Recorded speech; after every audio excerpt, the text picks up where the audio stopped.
Tonight, the man referred to as Donald Trump's fixer, Michael Cohen, about to change legal teams, leading to speculation he's close to cooperating with the feds to save his family. Plus, news tonight from the Washington Post. Robert Mueller still asking witnesses about Cohen as recently as 5 days ago, reportedly. And tonight, what it all means for the president, his West Wing, and his legal team as he returns from the summit as the 11th hour gets underway on a Wednesday night. Well, good evening once again from our NBC News headquarters here in New York. This was day 510 of the Trump administration. There is new pressure on the president's longtime personal attorney and so-called fixer, Michael Cohen of New York tonight, and by extension, on the president himself. Cohen is currently the subject of a criminal investigation into his business dealings. The case was referred, you may recall, to the feds in New York from the Mueller team in Washington. Sources close to Cohen tell NBC News he's now looking for a new legal team or lawyer to represent him. One report even raises the possibility that Cohen may be more likely to flip and start cooperating as a highly valuable witness for the government. NBC News reports that Cohen has not yet spoken with prosecutors, but the possibility of him flipping has rattled Trump's allies, who see the potential legal jeopardy for the president, in large part because, remember, the president knows the kinds of things that would be seized during a raid of Cohen's home and office. Also tonight, the Washington Post has brand new reporting on Robert Mueller's continued focus on Michael Cohen. Quote, Cohen is under intensifying scrutiny from Mueller, who is continuing to investigate episodes involving Cohen, according to a witness who testified in front of a grand jury in Washington last week. A former member of the Ukrainian parliament said in an interview that many of the questions he faced during several hours of testimony Friday were focused on his interactions with Cohen. The Post writes that the witness met with Cohen in January 2017 to discuss a back-channel peace initiative for Ukraine. Also reports that witnesses told the paper, quote, I realize that Michael Cohen is a target of special interest to Mueller. Rudy Giuliani, the de facto spokesman for Trump's legal team in the Russia matter, is speaking out about Cohen tonight. He first told NBC News' Kristen Welker, quote, I have no information suggesting Cohen is going to flip, and there's nothing involving the president, even if he did, and therefore I'm not concerned. Then here is what Giuliani said to Laura Ingraham on Fox News in just the past hour. He's not cooperating, nor do we care, because the president did nothing wrong. We're very comfortable if he cooperates, that there's nothing he can cooperate about. Michael Cohen, I think, would tell you he's got nothing incriminating with the president. And really, they should stop going after him. They're torturing the guy. The reality is they're trying to frighten him. Cohen worked for Donald Trump for a decade, guarding his boss's secrets, handling delicate matters in Trump's personal and professional life. Here is Cohen on the subject of his client prior to the inauguration. I'll do anything to protect Mr. Trump, the family. Fortunately, Mr. Trump has a significant number of people. I'd like to keep myself in that little circle of extremely loyal people. He does. And we will do what it's necessary to protect him and the office of the presidency. That raid of Cohen's home and office a few months back yielded a large trove of documents, in addition to numerous cell phones and computers, which the feds are using to try to figure out if he broke the law during any of his business activities, including paying out things like hush money to porn star Stormy Daniels, who claimed to have an affair with Trump. While Cohen described his relationship with Trump as offering protection, here's how Trump described it. Michael would represent me and represent me on some things. He represents me like with this crazy Stormy Daniels deal. He represented me. And, you know, from what I see, he did absolutely nothing wrong. We also know that Cohen was paid by a company with ties to one of Russia's wealthiest oligarchs, Viktor Vekselberg, who reportedly met with Cohen both during the transition and at the inauguration. Throughout the 2016 campaign, Cohen worked on a then-secret project to build a Trump Tower in Moscow, and his name appears in the Steele Russia dossier as a link from Trump's inner circle to Kremlin agents. That's a lot, so let's bring in our leadoff panel on a Wednesday night in Washington. Shannon Pettypiece, White House correspondent for Bloomberg. Here in New York, Nelson Cunningham, former assistant U.S. attorney in the Southern District of New York, who worked under Rudy Giuliani and alongside James Comey, among others. He's also the former general counsel at the White House Office of Administration under President Clinton and happens to be the former general counsel for Senate Judiciary Committee. And Daniel Goldman is back with us as well, also former assistant U.S. attorney for the Southern District of New York. A lot of talk about the Southern District of New York around here these days. I wonder why. Hey, Shannon, bring us up to date on your latest reporting on Michael Cohen and the reporting out there today that what he's looking for in a lawyer is exactly what we have at the studio in New York, people with experience in the Southern District of New York. Well, that could be what he's looking for right now. The indication we got was that he needed someone to help him through the next phase of this case. Now, whether that means he needs someone to help him through a phase where he's a cooperating witness or a phase past document production or a phase where he has to find a different way to pay for his legal bills, we were never really able to get to the bottom of so far today. But we do know, to this point that was made earlier, his legal bills were becoming astronomical.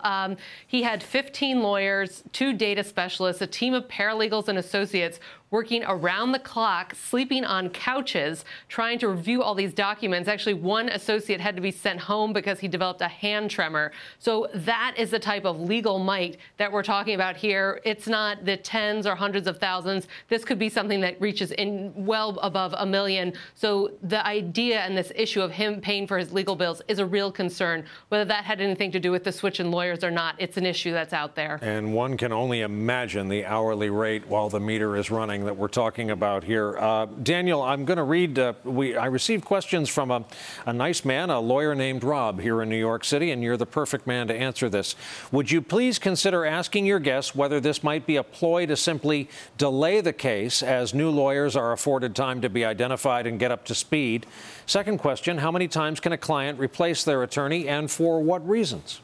Well, the answer to the first is I don't think it's a ploy to delay the case because there is not yet a case. Let's remember what's going on right now is simply a review of documents that were seized pursuant to search warrants. He has not been charged with any crime yet, and so there is no case here. What I think is happening is that Michael Cohen is recognizing that he needs to get ready for the pre-indictment phase of this case, which means there will be negotiations with the U.S. Attorney's Office about what they're interested in, what charges they're thinking of bringing, whether he might cooperate.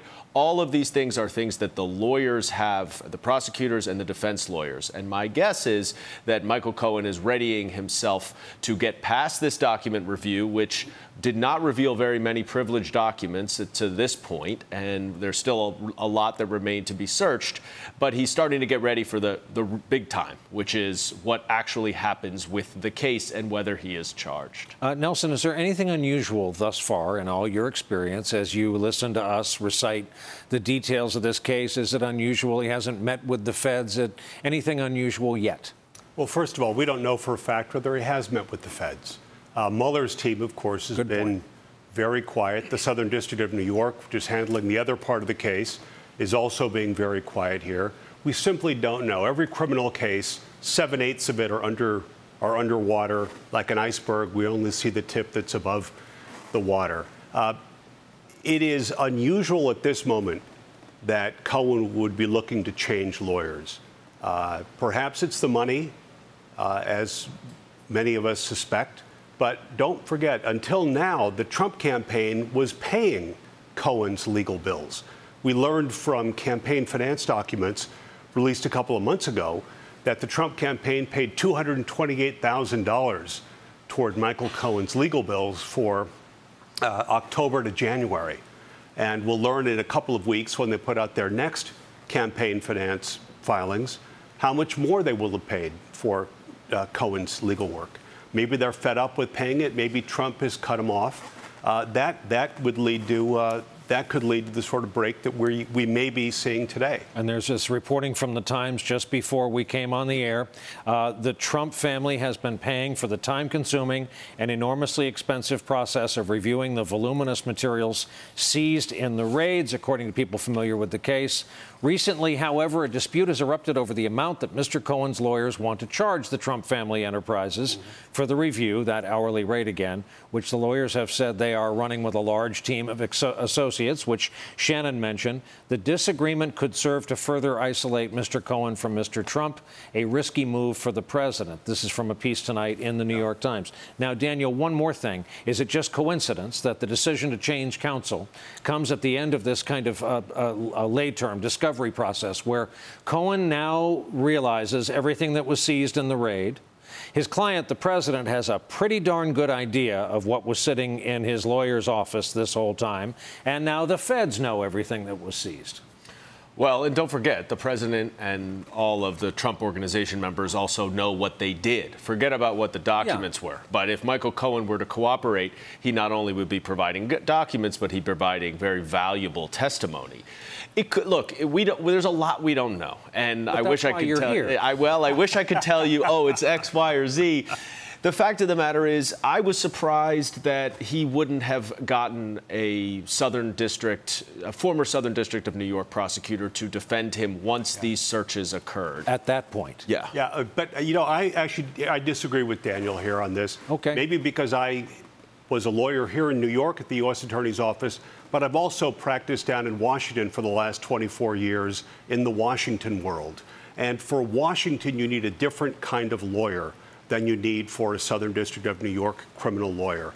You need a lawyer in Washington who is more media savvy, who understands the way congressional investigations work, who understands the 24/7 nature of the media cycle. His current lawyer, Steve Ryan, who I've known for 25 years, is one of the best that way. He's a practiced criminal lawyer. He worked on Capitol Hill. He's been through this before. I frankly think that a lawyer who knows the Southern District extremely well may not know the Washington media as well, won't know the Washington Post as well, and may not wind up defending him in the public sphere as well as the criminal sphere, as well as what he's got right now. Brief rebuttal, Counselor. Well, I was only going to say, I think up to this point, until the Southern District took over the investigation and he learned that after the searches, you were right, and that's why he had Steve Ryan.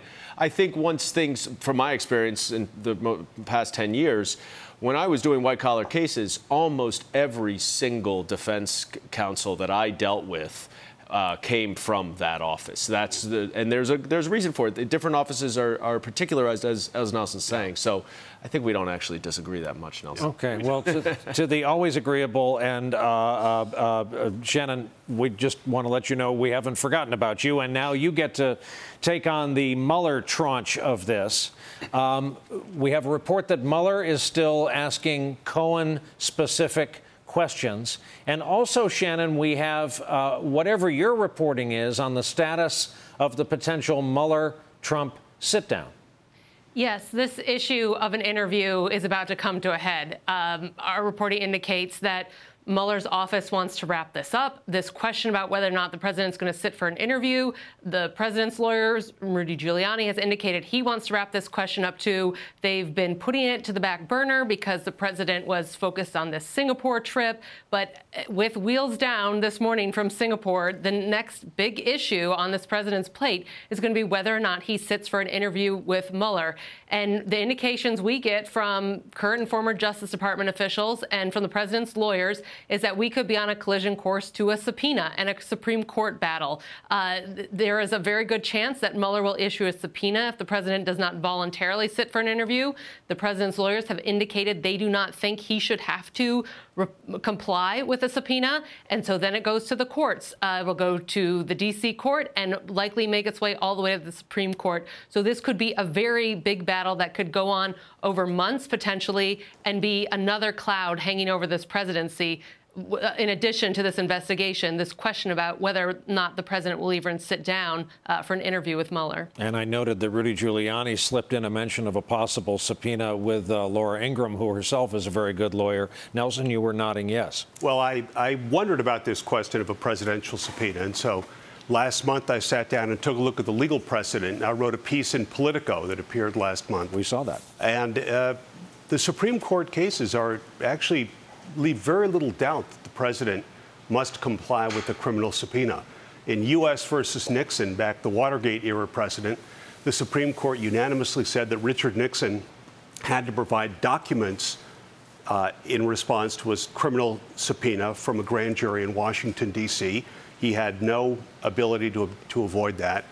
20 years ago, the Supreme Court, again unanimously, said that Bill Clinton had to appear and testify and give civil testimony in a sexual harassment case, the Paula Jones versus Clinton case.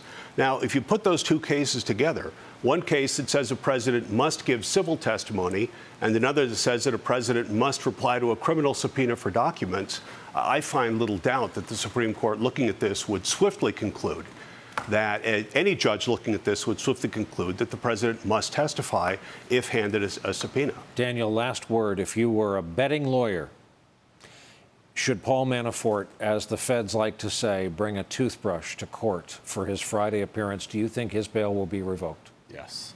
Wow. Thank you very much for a conclusive and one-word response from a member of the bar here in New York. History has been made. Our thanks to Shannon Pettypiece for starting us off with her reporting tonight, to our co-counsel, Nelson Cunningham and Daniel Goldman. Thank you all very much for starting us off in great fashion. Coming up as we approach our first break, how is this affecting the president and his West Wing? 3 top reporters share their latest insights. And later, the campaign tour billed as a road trip that also happened to have an air wing attached. The 11th hour just getting started on a Wednesday night beneath the Washington Monument.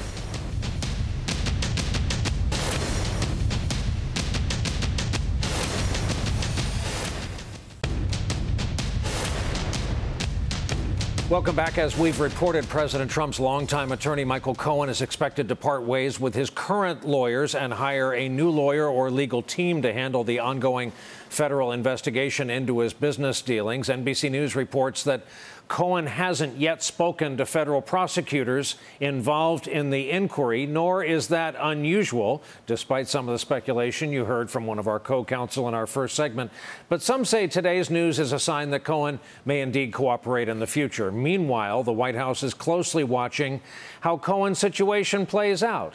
Maggie Haberman of the New York Times reports, quote, one person with knowledge of the legal staffing change said that Mr. Trump's camp was very displeased with the way the Cohen investigation had so far been conducted. Mr. Trump himself has told people he is angry at Mr. Cohen over the messiness of the situation, especially those aspects involving Ms. Clifford, a.k.a. Stormy Daniels. But the president has also indicated to allies that he is worried that if he pushes Mr. Cohen away too hard, it could increase the likelihood that Mr. Cohen will offer information to the government. This as a new report from Emily Jane Fox of Vanity Fair reveals Cohen feels hurt by the lack of support he has received from the Trump family. And we quote, earlier this year, he heard that Eric Trump was telling associates that he felt Cohen was sloppy in the way he handled the Daniels agreement, which rankled Cohen. I feel like Don Quixote, he said to people close to him. It's ruining my children's lives. It's ruining my wife's life. It's worse than a pit in your stomach.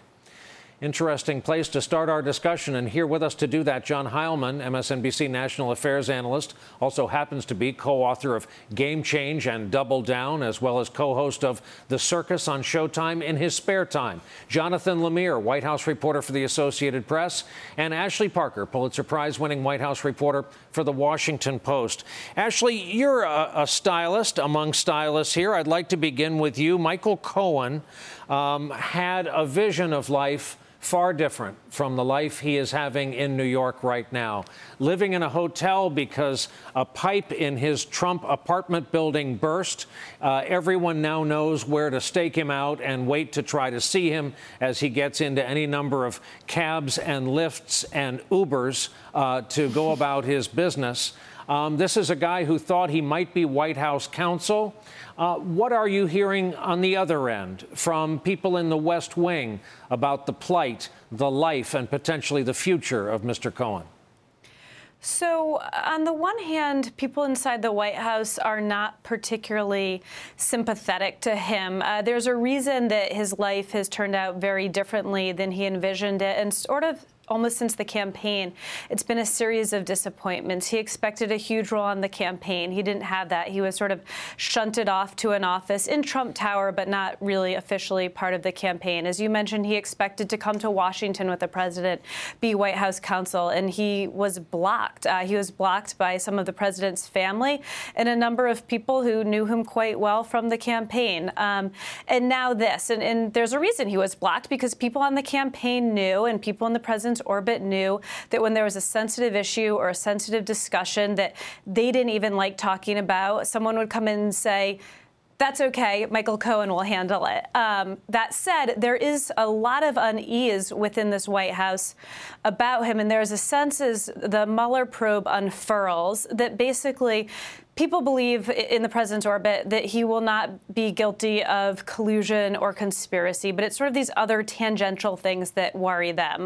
The obstruction of justice and, of course, exactly what's going on with Michael Cohen. And the most frustrating thing for a lot of these people, especially the low-level, mid-level, and even some senior White House aides and Trump friends, is they don't know what they don't know, and they're learning it the way we are, in the news, reading a report that says, you know, this new legal shakeup for Cohen's legal team might mean he'll flip. So they don't exactly know, but they just have a sense it's not looking good. That's a harrowing existence.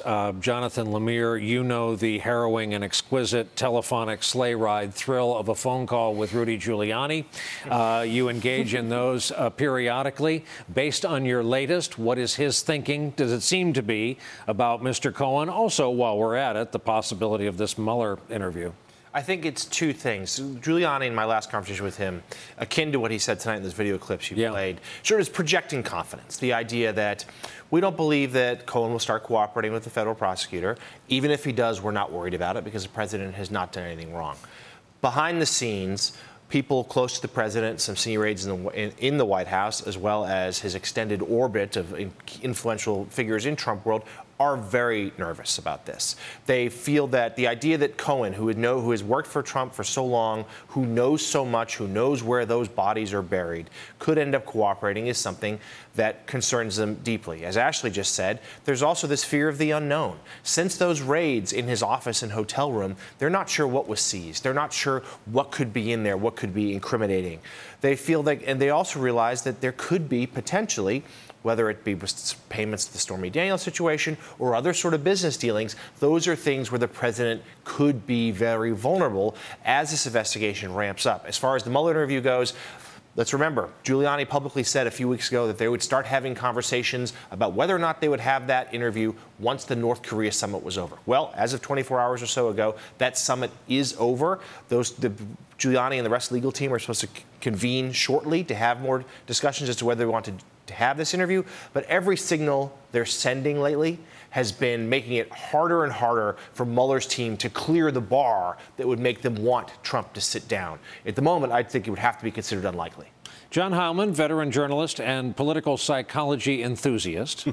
I note the president went after us, NBC and CNN particularly today, and gave us that rare enemy of the people stamp of approval. What is his mindset returning from what he saw as a spectacularly successful summit with Kim Jong-un, coming back to what he knows exists? And remember, I keep reminding everyone, he knows what was in his lawyer's office. Yes, well, and I will point out the one thing I like most about that tweet is that we were all supposed to be distracting from the, quote, deal with North Korea. I don't know what that deal was, given that nothing was given by North Korea to the United States of any tangible significance or merit, so there wasn't really a deal. In any case, look, the president, I think, has part of the reason, if you want me to play psychologist, I'm happy to. Sure. You've invited me to, so I will. Part of the reason the president, I think, put so much emphasis on this North Korean summit was because it is a play for the history books, that big trophy you put up on the mantle. But another part of it was, like we all know, when we are facing dread, when we are facing the fight, the moment of truth, the cataclysm, we often find a great round of golf that we want to go play, or that great weekend in Cabo, whatever it is that we can look forward to before we have to come back to the ugly business at hand. This has always been the moment where we know, because of the way the federal guidelines work, we know the Mueller investigation and the Southern District investigation are going to kind of come to a halt around Labor Day for a period of time. Yeah. No, around Labor Day for about 2 months before the election. They may resume after the election, but we have a window here where some business is going to get done. And the president knows that's true. And he knows it's going to be an ugly time. Final decisions are going to have to get made on it, whether he's going to sit with Bob Mueller or not. And this situation with Michael Cohen, I believe, Donald Trump knows what was in his lawyer's office. He also particularly knows, because the reality is, and this is part of this Emily Jane Fox reporting, for this whole time, Michael Cohen's lawyers and Donald Trump's lawyers are working together. They are sharing information. The president's lawyers and the president know exactly what is there in real time, not just on the basis of memory, but they know exactly what's there right now as the documents are being and the audio is being gone through, and determinations are being made about what's privileged and what's not. And they're learning that very little is privileged and an awful lot is not. And we know not just where bodies are buried, but the kind of work Michael Cohen did for Donald Trump for that decade, all around the world, in the ugliest parts of the world, doing some of the ugliest business deals imaginable, or trying to. It is, the president is starting to, he has been acting out for 16, 17 months. But right now you can feel a sense, I think he knows the moment is nigh. And I think he's coming back and realizing that he might get through it, but it's going to be a very ugly summer. It does have a Scorsesean whiff about all of it. We are so happy to have these three with us. We are less thrilled to have to roll a break, but we must do that to keep this studio operating. All three have agreed to stay with us. We'll be right back after this.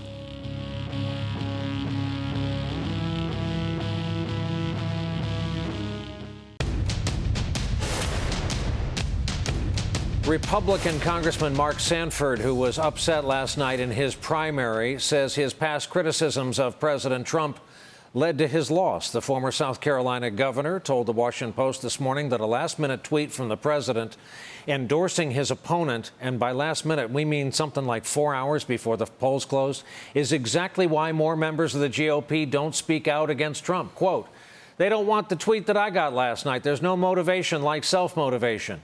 Today, 2 GOP senators who have already chosen not to seek re-election warned again, as they can, about the dangers of blindly following the president. This morning, Tennessee Senator Bob Corker rebuked members of his party for just that. It's becoming a cultish thing, isn't it? It's not a good place for any party to end up with a cult-like situation as it relates to a president that happens to be purportedly of the same party. Arizona Senator Jeff Flake took to the Senate floor this afternoon to urge his colleagues to fulfill their role as a check on the executive branch. We continue to act here as if all is normal, as if all parties are observing norms, even as the executive branch shatters them, robustly trafficking in conspiracy theories and attacking all institutions that don't pay the president obeisance. Our justice system, the free press, the list is getting longer. We demean ourselves in our proper constitutional role when we act like we work for the president, that we are only here to do his bidding, especially now. John Heilman, Jonathan Lemire, Ashley Parker remain with us. And John, I'm going to posit a theory to have you kick it around. Yeah. That this may be the most normal thing Donald Trump does as president, that under FDR, under LBJ and Richard Nixon, you had to stay in line and you were called out if you weren't. They didn't use quite the levers of power that he uses to do it, but this is a president thing. Yes, although I would say, yeah, 100%. We've seen presidents of both parties try to enforce loyalty in various ways and exact some kind of political cost. Usually, it would not be a president on whose future in the office depends on his party maintaining control of the House, making it his political situation less tenable. Exacting retribution, usually you would pick a place where the cost to yourself would be less severe potentially. That's one thing. The other thing is that, you look at a guy like Mark Sanford, usually the kind of deviations would be the deviations of loyalty or deviations of ideology. You'd see someone who's supposed to be a member of the party voting with the other party, for instance, and you would inflict a cost on them for that. Mark Sanford is a conservative. Like he's voted with Donald Trump 87% of the time. I was going to say, so this is a exacting retribution purely because of some personal pique. Purely because Mark Sanford has said Donald Trump should release his taxes, as opposed to killing him on a tough vote, siding with Nancy Pelosi on some important matter of policy. Those are the places where it's different. Exacting, trying to enforce discipline, normal. Trying to enforce discipline when it's self-destructive and when it's over no matter of genuine policy or political principle, that's abnormal. Jonathan Lemire, reaching out on Twitter 4 hours before poll close is an airstrike. It is tactical and kind of stealthy. Can we expect more of that? Is this going to be the midterm election by airstrike? It could be. I think the president was very pleased with that result. Whether or not he thinks that the tweet itself helped propel Sanford to a defeat, or they already got wind that Sanford was going to lose, and therefore he wanted to pile on to sort of send that message, like, don't cross with me. A message, by the way, that was reemphasized tonight by the head of the Republican Party, Ronna McDaniel, who tweeted, "Complacency is our enemy. Anyone that does not embrace the real Donald Trump's agenda of making America great again will be making a mistake." That is a significant broadside to people in her own party, the party that if they challenge this president, if they challenge the incumbent here, they would be deserving of a target last night, like President delivered literally an airstrike from Air Force One as he was coming back from his overseas trip. You ever think you hear a member of Mitt Romney's family saying that? I know. Well, this is Mitt Romney himself. Not something I anticipated. Hey, Ashley Parker, is everyone around Donald Trump ready to embrace, including him, this new look GOP? Like it or not, that's what it is. Well, the president's aides in the West Wing are certainly, in the political shop, are kind of happy with this cult of personality. It works out well for them. And what is so striking to me is sort of the way in which policy and ideology in the Republican Party has just fallen by the wayside. To cite one example, the president, he has sort of been going it alone, taking a lot of unilateral actions. You'll recall at the end of Barack Obama's second term, when he did that, when he had his pen and his phone, and he made a lot of moves with his executive authority, some most notably on immigration, all of the Republicans called him King Obama and an emperor. And that's a very fair view to have in theory, depending on your views of executive power. But what is interesting is when the president is exercising the exact same executive authority, and even more so, take the pardons, for instance, saying he can even pardon himself, you have almost no Republicans standing up to him. And the one who did, recently Senator Corker, trying to introduce legislation to kind of curb some of his unilateral trade actions, was shot down by members of his own party who were silent, and even by the Senate Majority Leader, who basically said that the Corker legislation was an exercise in futility. So yes, if you're Trump's political team, this is great news for you.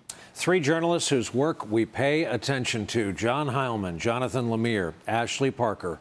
Our thanks for tonight. And coming up, why Hillary Clinton's emails will emerge tomorrow as a news story all over again. We'll have that when we come back.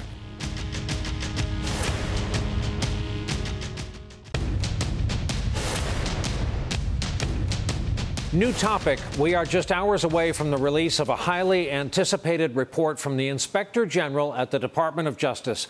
And it's a widely understood axiom in Washington that if you're working for the Department of Justice, you generally don't want the Inspector General looking into your business, because it's their job to try to come away with something. For a year and a half, this particular Inspector General, this gentleman here, has been reviewing the FBI's handling of the Clinton email investigation leading up to the 2016 election. Among other things, the IG is looking into former FBI Director James Comey's motivations, including but not limited to why he felt the need to hold a press conference days before a presidential election. President Trump is expected to be briefed on the IG report ahead of its public release. Washington Post telling it this way: Trump is widely expected to use the Inspector General findings to launch fresh political attacks against not only Clinton, but also the law enforcement officials behind Robert S. Mueller's Russia probe, which Trump has repeatedly referred to as a witch hunt. Now, the president has expressed his eagerness to see what's in the report. He said this last week, and this may give away what he's looking for. Quote, "What is taking so long with the Inspector General's report on crooked Hillary and slippery James Comey? Numerous delays. Hope report is not being changed and made weaker. There are so many horrible things to tell. The public has the right to know. Transparency." With me from Washington to talk about it, Julia Ainsley, our NBC News national security and justice reporter. And Julia, the nation turns its lonely eyes to you. Give us a viewer's guide of what you know we should try to expect tomorrow. Well, I think what you can expect is a preview that the president just gave us with that tweet. There's going to be a lot of political football through this. Democrats might look at this and say, look, this really did, the actions of James Comey really affected Hillary Clinton's chances in the 2016 election. And then the president is going to be looking at this, trying to find evidence that there is a deep state, that the FBI and the Justice Department are out to get him, and that they have political bias. That is one of the reasons why Hillary Clinton was never charged for how she handled those emails. And it seems he's already setting it up so that he can actually attack this report. And the Inspector General himself, Michael Horowitz, who's really maintained a reputation as a shrewd investigator, regardless of who he's investigating, Trump wants to go ahead and set it up so that he can attack Horowitz if he doesn't agree with what's in this report. But I can tell you at NBC News, we have a big team that will be ready to go on this. We expect it to go out to the public in the afternoon, and we will be going through every page of this report. It's going to be long. They've worked on this for a year and a half, and it's known that it should be pretty hard on James Comey, especially focusing in on those decisions that you laid out, Brian, to go public with his decision to not refer Hillary Clinton for charges in July of 2016, but then to reopen that investigation in October and then close it again just days before the election. They'll be looking into those decisions and whether or not he may have been in violation of something like the Hatch Act that prohibits government employees, particularly those in federal law enforcement, from making any kind of statement, putting their thumbs on the scale in an election like this. I always ask you about what stage we're at in the Mueller investigation. Do you have any reaction or reporting having to do with the Washington Post reporting that Mueller was asking Cohen-related questions in the past 5 calendar days? You know, I don't have fresh reporting on that, but I think that what we can take away from that, Brian, is that Cohen and Mueller are not separate. And we've been saying this for a long time on your show, although there was part of this probe that Mueller kind of spun off and handed over to Southern District of New York and said, please take a look at this. Those were the people responsible for those raids on Cohen's apartment and hotel and offices. He always had a hand in this. Mueller's been in the driver's seat on this, and so it makes sense that he's asking those questions, particularly as it might pertain to any kind of pay-to-play. If Cohen was responsible for giving access, particularly by foreign governments, to the president, they will want to know who accessed the president, what they paid, and whether or not there was any undue influence along the way. That is part of Mueller's job, and it can come from not just Russia, but other countries that might have tried to influence this election or what happened after the election. On the eve of what's going to be another big day on your beat, Julia Ainsley, we sure appreciate you staying up and talking to us tonight. Thank you very much. Thanks, Brian. And coming up for us, trouble for a big-name Dem in the Show Me state because there was more to her recent road trip than she showed her constituents. That's when we continue.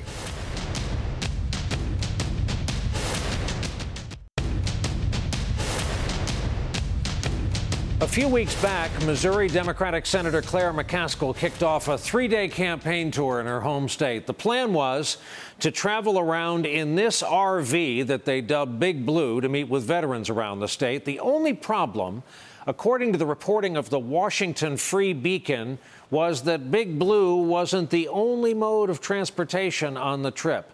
McCaskill also used a plane, and while not a jet, in the aircraft world, it is known as something of a Cadillac of single-engine prop planes. Here's what they look like. It's a Swiss-made Pilatus PC-12, and it was along for the trip along with Big Blue, the RV. So on May 29th, the RV tour went from Waynesville west to Springfield, further west to Joplin, ended up for the night in Kansas City for the next day's event. Flight data shows McCaskill's plane taking the same route, shadowing the RV starting in St. Louis, where it's based, flying west to Springfield, Joplin, ending up in Kansas City. Her bus and plane took similar routes the next day, from Kansas City to St. Joe on to Columbia. After the news broke, McCaskill's team acknowledged the role of the plane on the trip, but said it only took her to overnight stays and to a last-minute stop the RV wouldn't have made in time. Her initial response provided to Politico was this, quote, "I added some stops with the use of the plane, but I was on the RV so much that the broken drawer drove me crazy." She added, "I even lost an iPad around a corner on the RV." President Trump weighed in on Twitter, though he got the aircraft wrong. He said McCaskill flew around in a luxurious private jet during her RV tour. People are really upset, so phony. McCaskill tried to fight back today with a statement that read, quote, "Paying on my own dime to visit more Missouri veterans is not something I'm going to apologize for." The latest polling has McCaskill ahead of her Republican opponent, Josh Hawley, by 4 points. Another break for us coming up. This has been a dangerous time for norms. In a moment, we'll look at some of the norms that have fallen in just the past 48 hours or so.